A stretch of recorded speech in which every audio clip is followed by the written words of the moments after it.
A gente hoje vai falar sobre coisas que perturbam o sono, que não é assim o buffet da esquina da tua casa. É mais do que isso. Eu queria começar com o texto de Jó, que representa essa experiência. Que diz o quê? Quando me deito, eu fico pensando, quanto vai demorar para eu me levantar? A noite se arrasta, e eu fico me virando na cama até o amanhecer. Que experiência ruim, né? Está ali deitado, tentando dormir e não conseguir. Torcer para amanhecer, para levantar logo, porque acaba com aquele sofrimento de tentar dormir e não conseguir. Algumas pessoas não sofrem disso, né? Eu estava dizendo aqui, eu não tenho esse problema, eu deito e durmo. A gente falou sobre isso também no domingo passado. Mas eu te pergunto, o que é que perturba o teu sono? O que é que perturba o teu sono? Eu vou destacar algumas coisas, porque eu saí pegando na Bíblia, algumas coisas, não peguei tudo, não fiz uma pesquisa exaustiva, mas eu saí pegando na palavra algumas experiências de pessoas que estavam ali tentando dormir e não conseguiam, e tinha alguma coisa que estava perturbando elas. E eu vou destacar essas coisas aqui com vocês. E uma delas, algo que sim, que perturba o nosso sono, é uma missão. Uma missão perturba o sono da gente. Você está na sua vida ali, de repente você recebe uma missão. E essa missão chega para você perturbando o teu sono. Essa missão pode ser um filho que nasce, é uma missão, não é? Que missão? Pode ser um filho que nasce, pode ser um desafio novo profissional. E eu fui lá em Neemias. Neemias, nós tínhamos ali um momento onde Neemias tinha que reconstruir o muro o mais rápido possível. E eles reconstruíram o muro em 52 dias. E diz o texto, em Neemias 4:22, que naquela ocasião eu também disse ao povo: cada um de vocês e o seu ajudante devem ficar à noite em Jerusalém, para que possam servir de guarda à noite e trabalhar durante o dia. É uma missão. É um negócio que chega na tua vida assim, ó, te colocando numa situação de extrema. Uma missão que Deus coloca na tua história, que você vai, sim, o teu sono vai ser prejudicado por isso. Como eu falei, um filho, alguma coisa que acontece. Pedro, quando foi preso, o povo estava de madrugada orando na casa da Maria, mãe de João, orando. Eles estavam em missão. Eu imagino que todo mundo teve o seu sono perturbado ali para poder fazer alguma coisa. Quando alguém adoece de madrugada, ou alguém da família adoece, você precisa cuidar. É uma missão que é colocada ali na sua vida. E você passa aquele período com o seu sono, sim, prejudicado. Isso já aconteceu com você? Se você receber uma missão, e essa missão mexer com o seu sono, tanto de preocupação, como mexe com o teu sono de forma orgânica mesmo, mexe com o teu sono, porque te tira da possibilidade realmente de dormir. Esse povo estava durante o dia trabalhando, e à noite eles não podiam ir para a casa deles dormir, eles tinham que ficar ali, fazendo vigia. Vigiando à noite e trabalhando. Tem fase na vida da gente que a gente faz isso. Eu lembro da época do seminário, quando eu era novinho, e novinho a gente vira à noite de maravilha, né? Você vira uma noite acordado e fica novo no outro dia. Eu lembro de eu virar 2 noites seguidas estudando. Eu hoje olho para isso e disse, eu não sou mais o mesmo. Eu não consigo virar mais nem meia-noite. Imagine 2 noites seguidas estudando. Perdeu uma noite, continuou outro dia estudando, perdeu a outra noite. Coisa de louco. Às vezes a gente passa por esses negócios na vida da gente. É uma missão. É uma coisa circunstancial que acontece ali na vida da gente. Uma outra coisa, meus irmãos, que tira e perturba o nosso sono, sabe o que é? A voz de Deus. A voz de Deus também perturba o nosso sono. A missão é uma coisa ruim? Não, necessariamente. A voz de Deus também não. Mas que tira às vezes o nosso sono? Tira. Eu lembro de Samuel. Samuel estava lá, dormindo, e Deus chamando Samuel. Samuel se levantava, ia lá onde ele estava, voltava, foi lá várias vezes. E disse que Deus chamou ele numa hora em que a lâmpada do santuário estava ainda acesa. Era perto de amanhecer. Porque à noite acendiam a luz do santuário e de manhã apagava. Estava ainda acesa. Ele estava ali de madrugada, Deus, no bom sentido, perturbando o sono dele. Você já teve Deus mexendo com o seu sono, meu irmão? Eu fui ver Jacó. Jacó foi um cara que teve seu sono perturbado pela voz de Deus várias vezes. Jacó estava lá, botou a cabeça numa pedra para fazer a pedra de travesseiro e passou a noite sonhando. Sabe aquela noite que você passa sonhando, que você acorda, parece que você não dormiu? Porque você parece que passou a noite fazendo alguma coisa, passou a noite trabalhando, passou a noite resolvendo problema, passou a noite todinha cuidando de algumas coisas. Jacó tinha essa experiência. Jacó também, quando ficou sozinho ali, em Gênesis 32, veio um homem que lutou com ele até amanhecer, onde ele tem o nome dele mudado para Israel. Várias vezes Deus perturbou Jacó durante o sono dele, para falar com ele, para revelar coisas a ele, para tratar algumas coisas na vida dele. Isso acontece conosco. Eu lembro quando eu tinha 17 anos, que eu comecei a sentir, 17 para 18 anos, comecei a sentir um chamado muito forte para ser um pastor, que eu não conseguia dormir direito. Era Deus falando comigo. Na época do nascimento da Candeias foi a mesma história. Aquele negócio ali no teu ouvido, sabe? Falando com você deita para dormir, e Deus está ali falando para você sobre coisas que Ele quer que você faça, sobre questões que Ele quer tratar na tua vida. Quantas vezes Deus é aquele que na sua voz vem e perturba o nosso sono. Mas até aqui, eu falei daquilo que eu chamo de a perda do sono com propósitos. Porque é uma perda de sono boa, não é? Uma missão que Deus coloca na vida da gente, Deus falando com a gente. Mas existem outras coisas que nos fazem perder o sono. E coisas que são resultado de pecado nosso, de escolhas erradas, de prioridades erradas, que nos levam, meus irmãos, a termos o nosso sono prejudicado, perturbado. E eu não estou falando aqui de Netflix, de seriado, de Instagram, porque isso são coisas fúteis que perturbam o sono da gente. Você ficar lá, deitado, vendo aquele negócio, passando aquele Instagram, vendo a vida dos outros, ou você ficar na televisão até tarde, vendo o mesmo gol, não sei quantas vezes, ou a mesma reportagem, assiste o Jornal da Meia-Noite, assiste de 1 hora, assiste de 2 horas, porque está vendo, você aprende o que o cara está falando. Só pode, né? É mais homem que faz essas coisas, né? Que fica ali na televisão, vendo a mesma coisa, assistindo a mesma coisa de novo, é porque não entendeu, não deve ter entendido. A mulher assiste uma vez e já entendeu tudo. O homem precisa assistir várias vezes. Mas eu não estou falando dessas coisas. Eu não estou falando dessas coisas. De televisão, de Netflix, mas de coisas que realmente é resultado de pecado nosso, de escolhas erradas, coisas que perturbam, sim, o nosso sono. E sabe qual é uma delas? O negócio que perturba o sono da gente é inimigo. Ter inimigos é algo que perturba o sono da gente. Aí eu fui buscar lá em Salmo 102. Lá em Salmo 102 ele diz, eu não consigo dormir, eu tornei-me como um pássaro solitário no telhado. Eu fui pesquisar o sono dos pássaros. Os pássaros dormem 1 hora por dia só. Tem pássaro que dorme 15 minutos. Então ele se via como um pássaro solitário no telhado. Os meus inimigos zombam de mim o tempo todo, os que me insultam usam meu nome para lançar maldições. Uma pessoa com inimigos é uma pessoa com dificuldade de dormir. Uma mágoa ali no coração, alguém que você tem raiva, tira o teu sono. Alguém com raiva de você também pode tirar o teu sono. Os inimigos. Inimigo é algo que faz a gente perder o nosso sono. Ele diz aqui, eu não consigo dormir, eu tornei-me como um pássaro solitário no telhado. E parece que ele está dizendo, ele não dorme porque ele está só, ele não dorme porque ele tem pessoas, ele tem coisas contra pessoas e tem pessoas que têm coisa contra eles.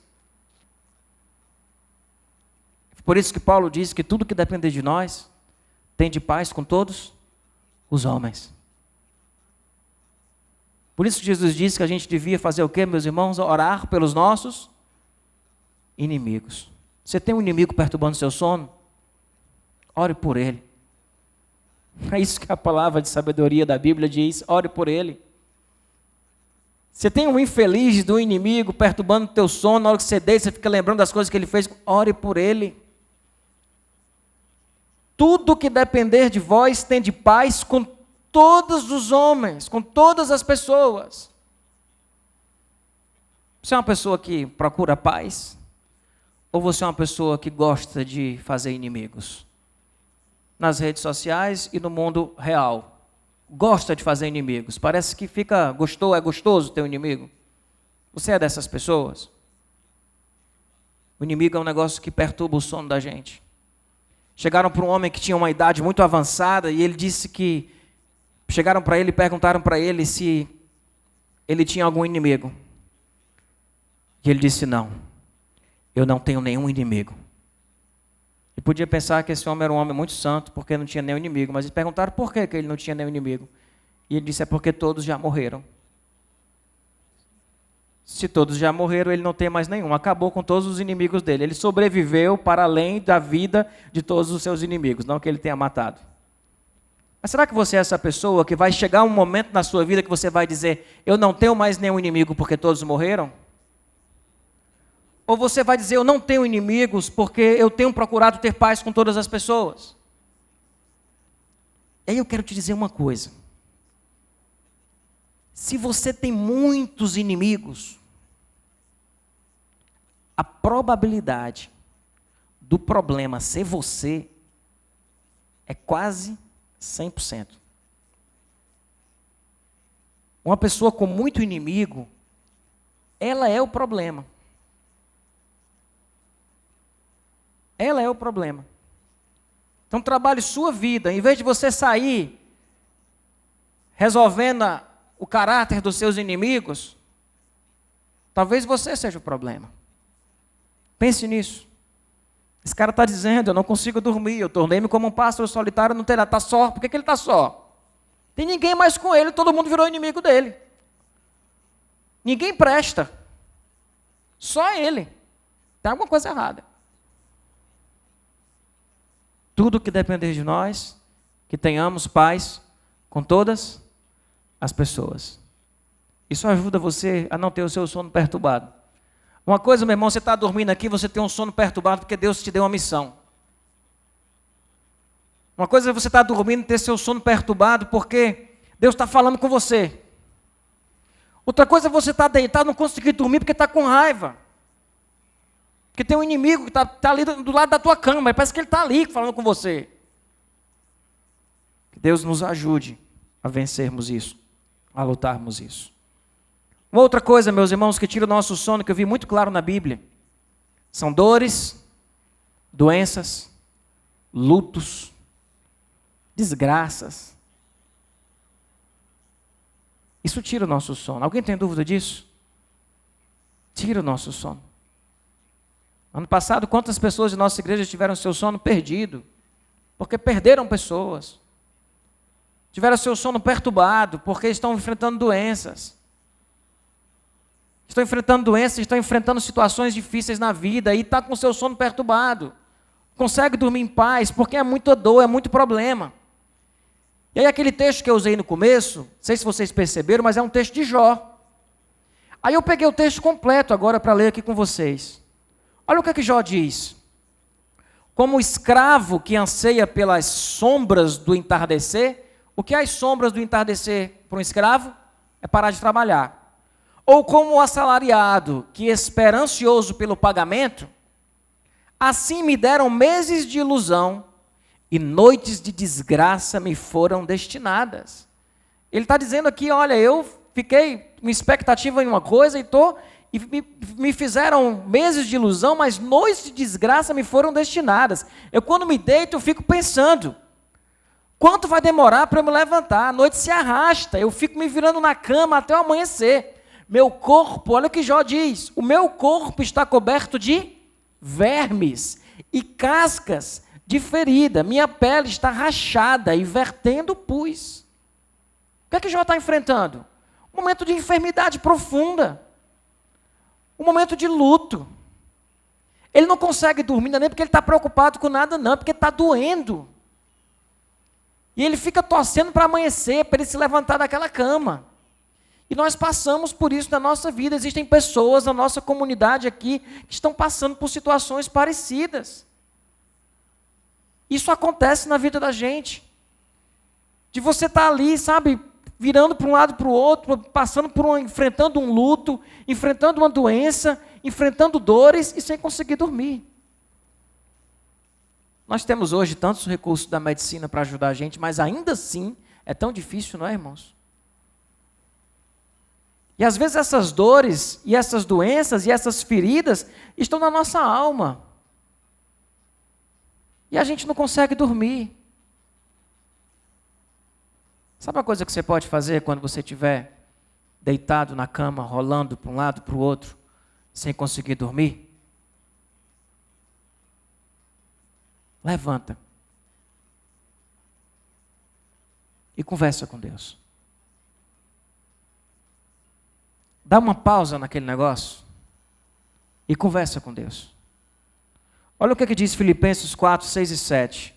Não andeis ansiosos por coisa alguma, mas em tudo, pela oração e súplicas, e com ação de graças, apresentem seus pedidos a Deus. E a paz de Deus, que excede todo o entendimento, guardará os seus corações e as suas mentes em Jesus Cristo. Às vezes a gente precisa, num momento de dor, num momento de luto, numa dor da pele ou numa dor da alma, a gente precisa levantar da nossa cama e conversar com Deus. Conversar com Deus. E dizer, Deus, está doendo. Deus, eu não estou conseguindo lidar com isso. Deus, essa dor está maior do que eu. Essa ferida está ardendo. E conversar com Deus. Ele diz, coloque diante de Deus todos os vossos pedidos, todas as vossas súplicas. A súplica, ela parece algo muito mais que vem da alma. A súplica é o pedido, é um pedido em clamor. É tipo, para e conversa com Deus. Quantas vezes, meus irmãos, existem pessoas que só em conversar com a outra já sente sua dor aliviada. Nós temos o recurso de conversarmos com o nosso Deus em todos os momentos. Muitas vezes nos falta fé para viver a concretude de uma conversa com Deus, mesmo essa conversa não sendo concreta. Nos falta às vezes fé para poder abrir, sentar na nossa cama e conversar com Deus.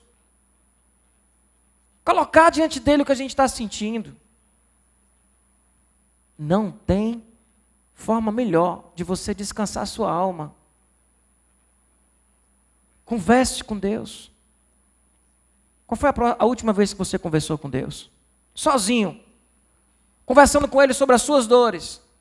Às vezes a gente marca com o pastor, marca com o psicólogo, marca com os amigos, para conversar sobre as coisas que a gente está sentindo, as dores que a gente está sentindo, mas não conversa com Deus. E quantas vezes eu já perguntei, você já conversou isso com Deus? E a pessoa diz, não. Porque não está recorrendo a um relacionamento com esse Criador, com esse Deus perfeito, presente, que é Pai do céu, que cuida da gente. Conversa com Deus, coloca diante dele as coisas que você está sentindo. Interrompe o teu sono. Para de tentar dormir e ora. Ora, pede ao Senhor.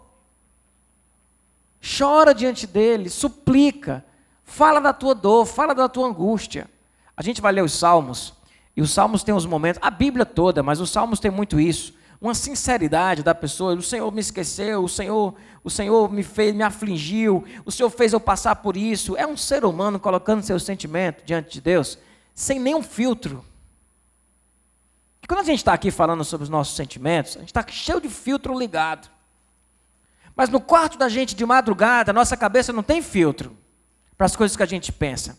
E a gente precisa ter coragem de sentar e conversar com Deus. Ou nem senta, deitado mesmo. Estou falando a atitude de sentar e conversar com Deus. Já aconteceu com você, está tentando dormir, não consegue, aí fica com raiva, levanta e vai para a sala? Eu já fiz isso. Está ali tentando dormir, não consegue, sabe uma coisa? Eu vou para a sala, depois eu volto.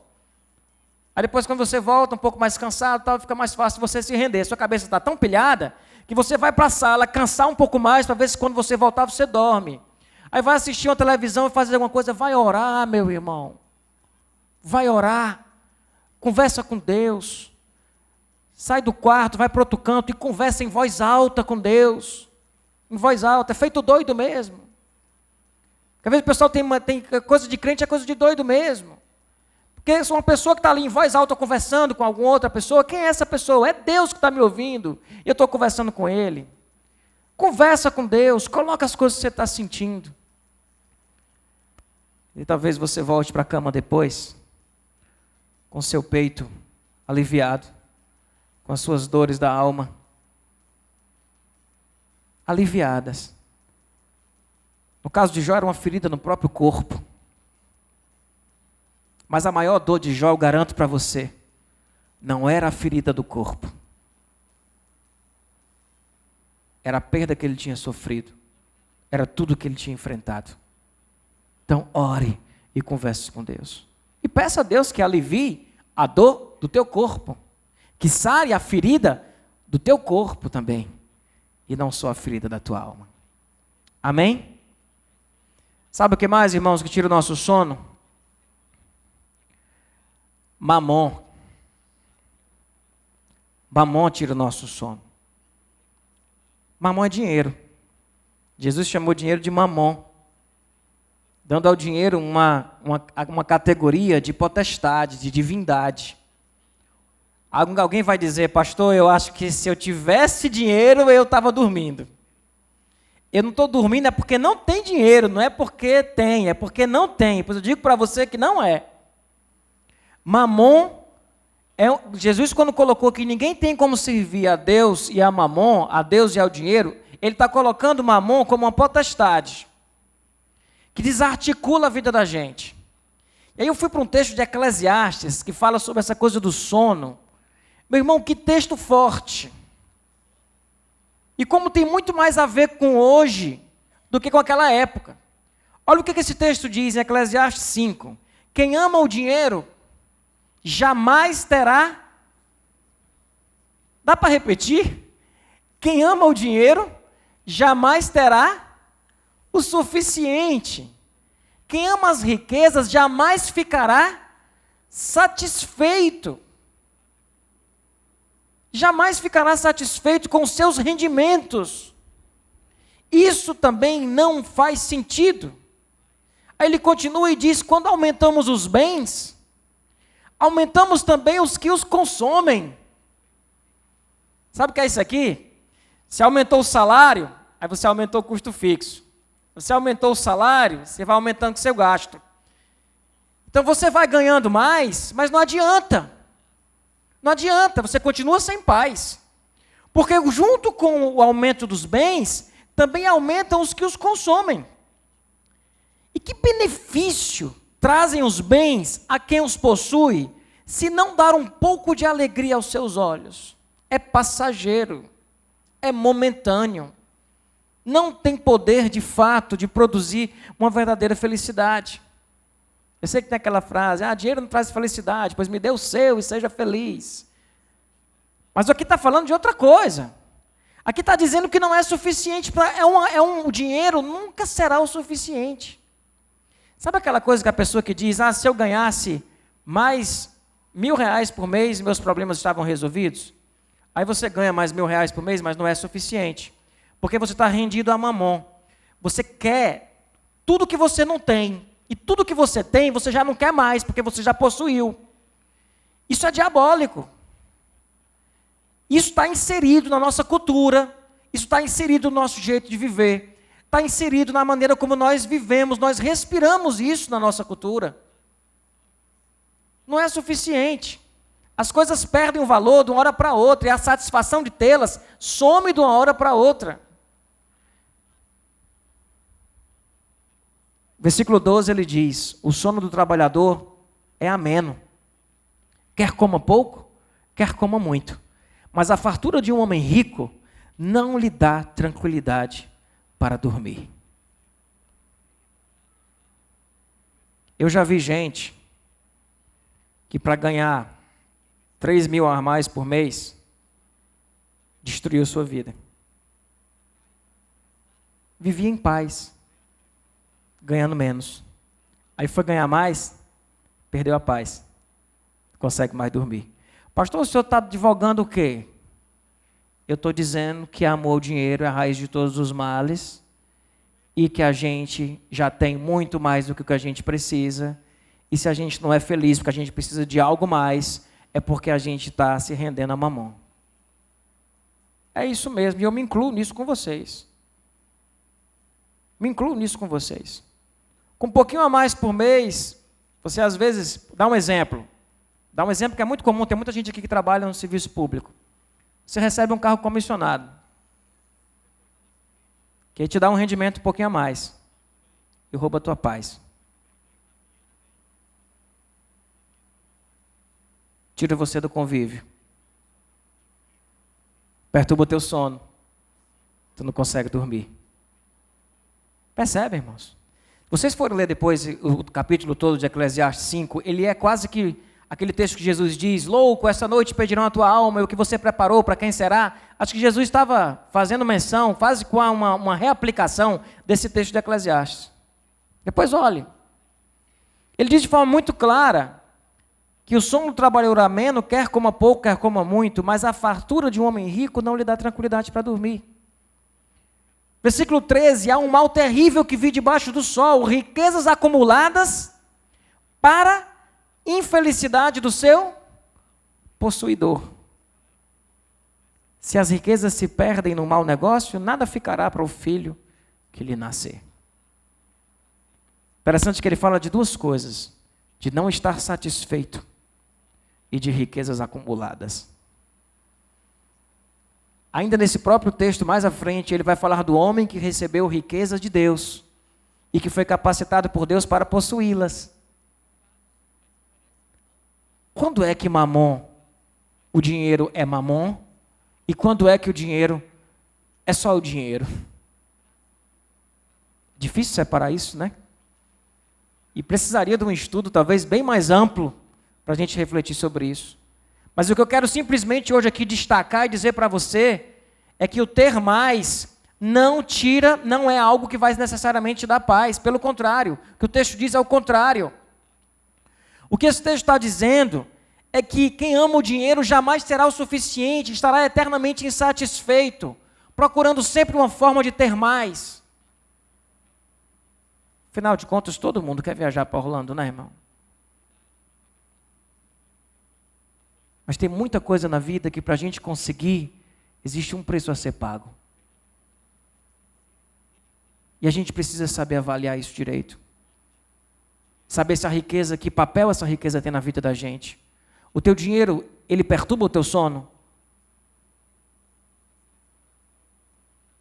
Ele está sendo mamão. O teu dinheiro te traz paz e abençoa outras pessoas? Vamos pensar sobre isso? Pense mais sobre isso. E que a gente possa buscar esse equilíbrio. Aí diz, pastor, mas como buscar esse equilíbrio? Aí vem um sonho. Provérbios 3, 23 e 24. Então você seguirá o seu caminho em segurança e não tropeçará. Quando se deitar, não terá medo e o seu sono será tranquilo. Esse texto fala de um sono tranquilo. Perceberam que o texto começa com um então? O que é que vem antes desse versículo? Que dá às pessoas, sim, um sono tranquilo. Esse homem pede sabedoria, entendimento, sensatez e equilíbrio. E eu queria ler esse texto com vocês para encerrar. O texto de Provérbios, capítulo 3, que encerra com esta frase que representa um sonho. Então você seguirá o seu caminho em segurança e não tropeçará. Quando se deitar, não terá medo e o seu sono será tranquilo. Isso vai acontecer se... Vamos ler o texto. Como é feliz o homem que acha sabedoria, o homem que obtém entendimento. Pois a sabedoria é mais proveitosa do que a prata e rende muito mais que o ouro. É mais preciosa que rubis. Nada do que você possa desejar se compara a ela. Na mão direita, a sabedoria lhe garante vida longa. Na mão esquerda, riquezas e honra. Olha o texto falando de riqueza. Os caminhos da sabedoria são caminhos agradáveis e todas as suas veredas são de paz. Então o problema não é a riqueza. O problema é a riqueza sem sabedoria, a riqueza sem sensatez, a riqueza sem o entendimento. O texto ainda continua mais para frente, diz: meu filho, guarde consigo a sensatez e o equilíbrio. Nunca os perca de vista. Trarão vida a você e serão um enfeite para o seu pescoço. Então você seguirá o seu caminho em segurança. Não tropeçará, quando se deitar não terá medo e o seu sono será tranquilo. O que Provérbios está dizendo é: como é feliz o homem que busca a sabedoria e o entendimento. Meu filho, por favor, nunca, o texto diz como, não guarde consigo a sensatez e o equilíbrio e nunca os perca de vista. Nunca os perca de vista. Porque quando nós perdemos o equilíbrio, a sensatez, perdemos a sabedoria e o entendimento, nós nos curvamos diante de Mamon, nós fazemos inimigos, nós passamos a trazer até mesmo doenças para o nosso corpo por falta de sabedoria, adoecemos no corpo também, por escolhas erradas, por insensatez, por falta de equilíbrio. Mas ele está dizendo que quem tem essas coisas, quando se deitar não terá medo, e o seu sono será tranquilo. O seu sono será tranquilo.